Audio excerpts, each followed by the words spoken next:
akuluakulu kwa amene timakonda chakumwa ichi, kodi tikapita m'malo omwera mowasi kumene kumakhala ngati kumacheza kuti timakhala tikacheza ndi anzathu nkhani ziwiri zitatu, ndi okonda mpira ndi timakhala kuonera mpira makamakaso ndi World Cup imene kumenyedwa patakali pano pake, kumene timakhulupirira zonoti ndi kumene anthu timakhala tikuonera mpira kumeneko kucheza ndi anzathu nkhani ziwiri zitatu, imene nthawi zambiri zimakonda kuchitika. Manoto zomvetsa chisoni ndi zonena kuti kumalo amene omwera mowa ndi kumene wapeza kuti anthu akamaphana kumeneko mpakana enatu kuluza miyoyo zake zopanda mitu ngatizo. Eneyo zimakosana tikaonatu chithunzi chimwe chikusera pasikini pathupo mkulu ameneyo zina lake ndi kutino ndi Blessings Nawani amene ito watapidwa ndi polisi ya ku Blantyre kumano zaka zake zakubadwa ndi 34. Iye yamutapa ndi kuti after atapha nzake kumeneko kumalo omwera mowa ku Blantyre kumanyowe kutheka ena makhani wafunso kuti chinachitika ndi chani kuti mpaka nano a Blessings kafika popha nzawo. Ayi ndithu makosana chimene chinachitika nchona kuti mkulu ameneyi Blessings anapitatu pamowa kumeneko kumanyowe ku Blantyre ndi after kumeneko wafika waitanisa mowa wake kuyamba kumwa pamenepo mwazi wakale kacha ya ku Blantyre makamaka magayi amene akonda kumwa mowa kumeneko apeza kuti ena siwonso force ena ndoti amangokhala pawokha ndoti ayitanisa mowa kawo pamenepo kuyamba kumwa pamenepo ndi mmene nthawi zambiri nkhani zake zimakhala zikuyendera. Nawo chimene chinachitika nchona kuti mkulu ameneyi Blessings after atayitanisa mowa wake wayamba kumwa pamenepo unapeza kuti kwatulukeratu mkulu wina wake ameneno pamene tikuyankhula pano ndi kuti ndi malemu. Chithunzi chake ndi chimene tikuchonacho kusera pasikini pathupo amenewo zina lake ndi kuti anali Edison Joao zaka zake zakubadwa ndi kuti zinali 24. Nawo chimene chinachitika nchona kuti a Blessings after ndoti akumwa mowa wawo pamenepo anapeza kuti Edison atafika anafika nokunyamula mowa uja ndi kuyamba kumwa pamenepo. Ndiye zikuona kuti nkhani imene sinakomere a Blessings anapeza kuti ampanga confront Edison kuti nchifukwa chani watenga mowa wawo nkumamwa komano a Edison potengera ndi anthu amene afotokozera kuna zona kuti Edison sanayankha china chonse anangopitiriza kumamwa mowa uja zomweno zinapangisa zonoti tempano ikuweremwa Blessings ndiye anamuchenjeza pamenepo Edison kunena zona kuti asiye kumwa mowawo ngati apitirize ndi utamubaya. Ndiye after kutulusa mawu amenewo anthu amangozitenga ngati zongocheza chabe mwina wangopsa mtima chani kumano sangafike extent mpaka nono yotulusa kampeni kumbaya mkulu amene zimenezo sanaganizireko. Of course mafunso amazakhalapobe kuti Edison kodi anachitiranji zimenezi kapena kuti nali mgulu lija la anthu amene amazimva kuti no ndi kuti ndiyeni mmodzi ndiyeni pamalo ali ndi mphamvu atha kupanga control china chonse kupanga china chonse popanda wina ake kwaopseza chani pajatu malo omwera mowa kumapezekanso kumakhala anthu ena ngati amenewo kuti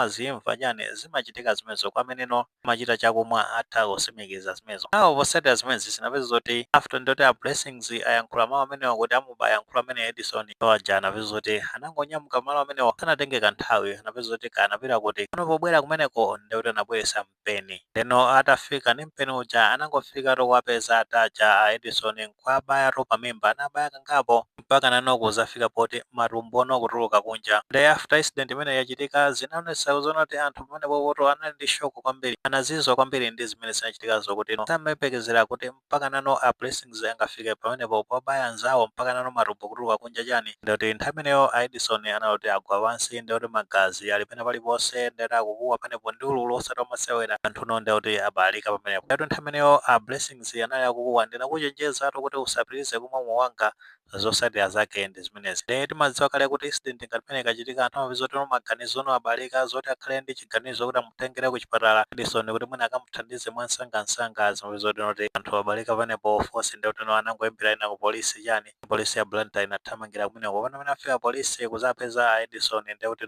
afenta pamenepo basi kunyamula ndikuti ikamukhuluza kuthamanga nawo to ku chipatala cha Queen Elizabeth Hospital pena wakafika ku chipatala kuja ndikuti achipatala kuyesa kugwira apa mpamuzoti munthu wetu ngakhale mabwera naye kumano toti anati wafa kale chani posatira zimenezo ndikuti anangotenga thupi lawo kayikato ku nyumba yachisoni kumeneko Queens. Posatira zimenezi ndikuti polisi sinachedwe nanyamukano kupita kukasakasaka amene wa Blessings kumeneko ndi kumene anapeza kwata pano nchifukwa tikuona chithunzi chawo chosera pasikini pathupo ndikuti nthawi imeneyo ali m'manja mwa polisi after ndikuti atachita zimenezo. Nkhani zake tozomvetsa chisoni kwambiri makamaka potengera kuti kumowa ndi kumeneno anthu amakhala akacheza kumeneko ena akonda po kumenya po kumeneko naso amatha kupeza mwayi wa ntchito kumowa komweko ndikuti acheza bwino ndi anzawo kumeneko kupasana malinki ena malinki ama business zimatheka ndithu kumowa kumeneko anthu ambiri akhala akupeza mwayi kumeneko nkhani zake macheza kumano ena zikuoneka kuti malo moti achite macheza kumeneko zosatira zake ndi zimezi apeza kuti apha anzawo khale kuti Edison sanachite bwino kumano umene anapangira handle nkhani imeneyi makamaka a Blessings anapanga to handle molakwe kwambiri chifukwa chiganizo chimene apanga after ndikuti atapsa mtima apanganso khosi panepo pandikuti chapanga loan moyo wonse khande kuti kuti ali behind bars potenga ndi mmene malamulo a dziko amayankhulira makamaka tikapita mpino kodi pa section 209 imafotokoza bwinobwino nkhani yokhuza ndi mada ndi zilango zake timaziwa bwino makamakaso umene amayankhulira malamulo tikapita pa section 210 imafotokoza zoti munthu amene kukhalatu ku ndende moyo wake wonse so pamene pa simakhangati nawenso ndi kuti wafatu pamene pa ku ndende toti sanamizane apa ku ndende ndi kumanda palibenso chabwino chimene chimachokera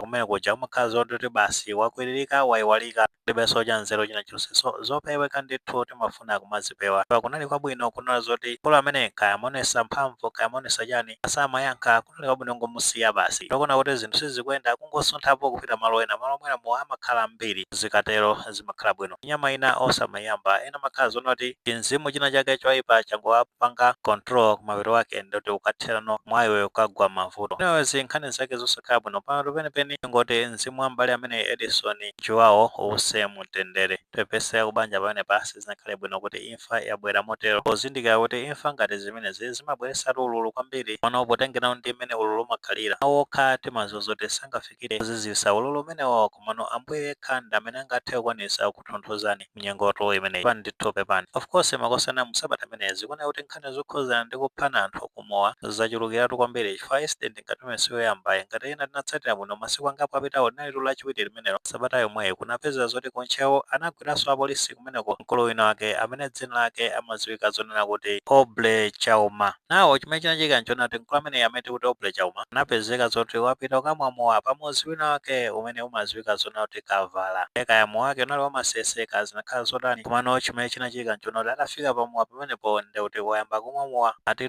foni yake inasowa ndi kaya anasowesa ndani anayigwetsa kaya anachita kuberedwa mano anayamba kupanga accuse anthu amene ali pafupi ndi iyeyo pafupi panali iyeyo panali anthu ena kanalipo atatu nawonso amwamowa awo pamenepo ndi anapeza kuti mkulu amene Oble akapanga confront anthu amene aja tezikuona kuti sanayankhulane bwino zimene zinapangisa zona kuti Oble Roseno mpeni ndi after mpeni umene anabaya anthu awiri after kubaya anthu awiri amene anapeza kuti mmodzi mwa otona kuzera papa ndi kuti zinthu sizili bwino anayamba kuthawa amene zina yake ndi kuti anali Simeon Kaipa pamene tiyankhula pano mkulu amene ndi kuti anamwaliraso after ndi kuti ataphedwa ndi ati amene wa Oble awo chimene chinachitika nchona kuti aleti Simeon ataona zoti madzi achita katundu anayamba kuthawa atu ndeno Oble ataona zimene zikukulu akuthawa amona ngati kaya anaba foniyo ndi iyeyo basi noto anamthamangira kupeza zonoti kuyamba kumbayabaya ndi mpeni kupeza kuti mkulu uja kugwa pasi after kutaya magazi ambiri mpaka nano mkulu amene atapeza kuti watani wamwalira atapita ku chipatala cha Tsangano achipatala anangosimikiza kuti mkulu amene wabwesa wotamwalira kale nkhani zake nzonoti anataya kwambiri magazi nkhani zake zinachitikira force incident imene inkachitika usiku ndiye madziwa pamodzi chani ena anazopeza kuti athamanga kupita kauza polisi ya pa Tsangano polisi sanachedwa anathamanga akamgwira mkulu amene Oble ndi kumuyikatu mu chitoposi chawo kumene awo chimene chinazochitika nchona kuti after nomuzi kutamva nkhani yokhuza ndi imfa ya Simeon Kaipa zitiona kwiya osati masero akuthamangana ku polisi kuja kukalembana ndi apolisi kumene kwaya ku Tsangano kuti unamutuluse mkulu amene Oble